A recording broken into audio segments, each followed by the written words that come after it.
Tungkol siya sa, tutulayin na sana siya nung KM na ang topic ay salvage, pero hindi ako nakalagay. So, salvage mo.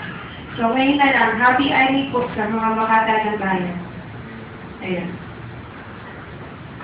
Salvage. Nadama ko ang kaba, ang kabog. Ang bilis ng lundag ng tibog ng pusong nais sumabog.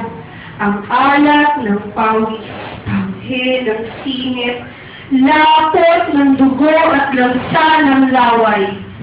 Bago ako nabingin sa hiyaw ng puno!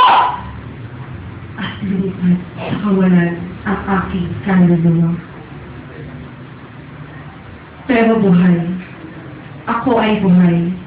Tumitibok sa loob ng bawat aktivista, humihiyaw sa bawat tugma ng Makata, bumibirit sa bawat tipa ng musika, inspirasyon ng mulat na masa, matingkad na tintang pula. Hindi ako nawawala, nakakubli lamang sa bawat isa. Salvage. Ngilit po ako